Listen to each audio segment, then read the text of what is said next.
everything's happening for you. Every single thing that's going on in your life, in your reality right now, is happening for you.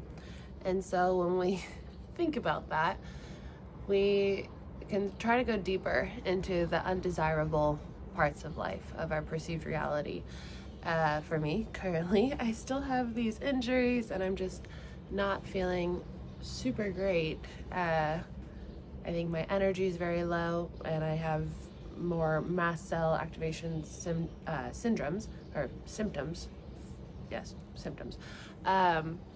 The shock of the accident was a lot to my nervous system, and so now I'm using my tools to re-regulate and to tell my body it's safe, we're okay. But when you have something like a dysregulated nervous system or history with it, or have a condition like mast cell activation syndrome, or maybe chronic inflammatory response syndrome, or multiple chemical sensitivity, or anything similar to that, sorry, it might be loud, I'll go outside, then it can really come down to needing to regulate your nervous system. And so I'm looking at these things that I've been experiencing. Also, say hello to Arlos. Hello, hello, hello. And I'm like, okay, what's the message behind why when I leave the farm in Italy and I go travel other places, does it feel like things just kind of go crazy? Like in Austria, when my van broke down, and then I lost the keys on the second day of being broken down on the side of the road, and then the tow truck had to leave me because he needed to go pick up other people and I couldn't get the car to start because I didn't have the keys and he needed it to be in neutral. And so then for 3 days I was on the side of the road and it felt like chaos. Luckily my farm friends came to save me and brought me back, and I love being on the farm. And so I think it was just meant to happen that way.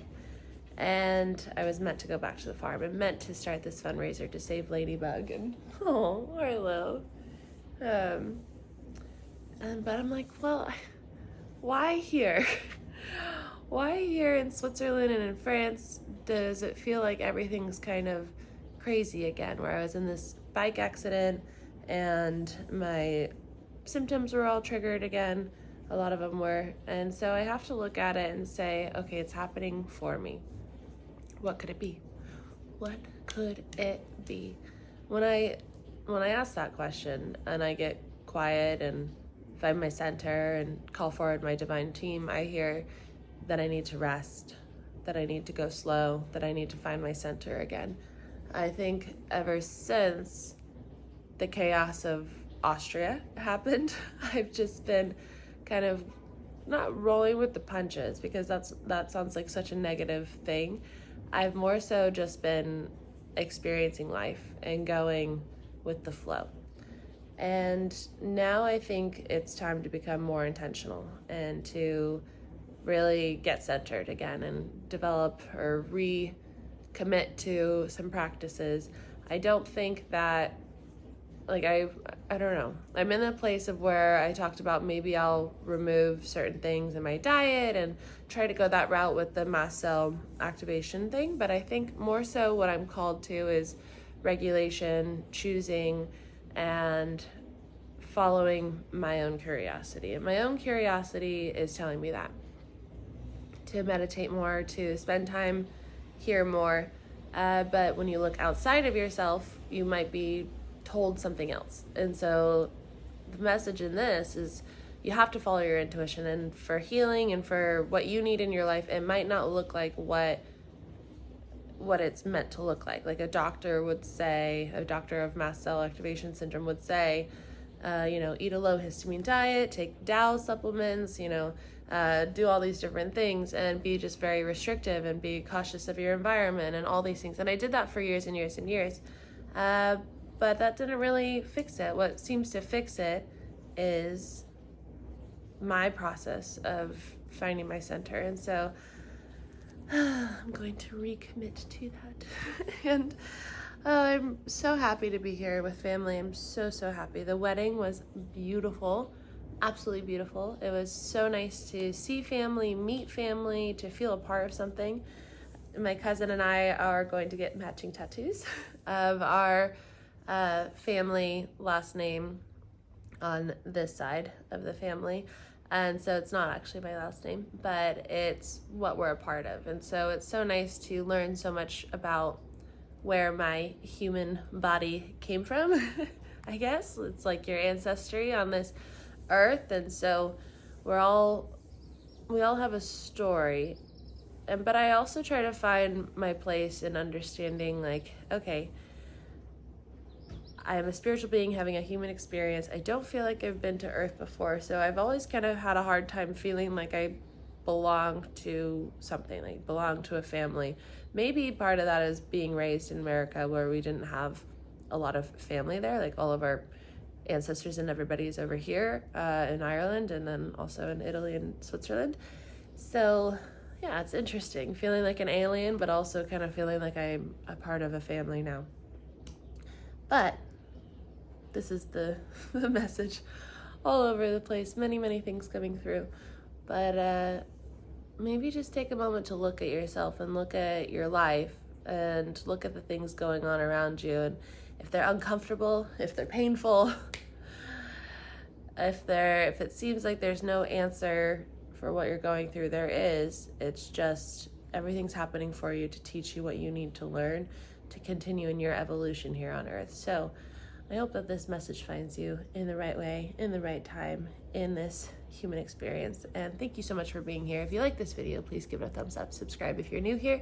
Leave a comment if you feel called to do so. Please say hello to Arlo Bobarlos if you don't know what else to say. And I will see you tomorrow. Also, we are raising money to save Ladybug.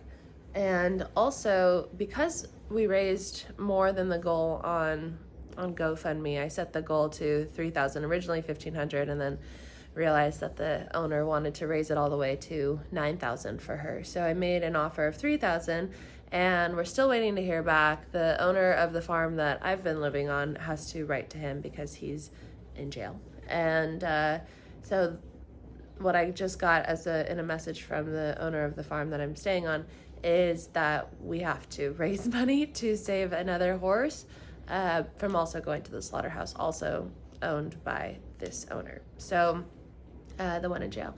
So his name's Wince. I wish that I could show you guys him. I don't have any videos with him right now, but when I get back to the farm in a few days, I will properly make a video so that you guys can meet him. What's nice is that we raised $1,500 more than the $3,000. So possibly we could just use everything that we raised for Ladybug to save Ladybug and Wince. That would be most ideal. He wants to send Wince to the slaughterhouse as well. The guy, I think, is just trying to get rid of his animals, and we're boarding them on the farm, and we want to keep them and give them a happy life where they can just live out their life and eat hay and grass and have a herd. And so Wince is allergic to hay, so he needs special care, and so I don't think that many people would want to buy a horse with a health condition like that because it just makes it more complicated. But I'll tell you guys more on his story when I can be with him. But if you want to continue donating, that is available. The link will be in the description. All the money that is over the amount for Ladybug will go to saving other animals and taking care of animals, but probably whatever we raise in this will just be sent to saving these animals. There's a few other horses that he has on the farm that right now we're not sure what he would want to do with them. I don't think that they're going to the slaughterhouse, but I'll keep you guys updated. It's really so special to be having this experience with you and to be raising money to save these horses and to be giving them a good, happy life rather than the alternative of what he was going to have them do. So with that, I will see you guys in tomorrow's video, hopefully feeling a bit better, more regulated, more rested. I'm going to listen to my intuition, to the lessons that I'm learning, and I hope that you do as well. I will see you tomorrow.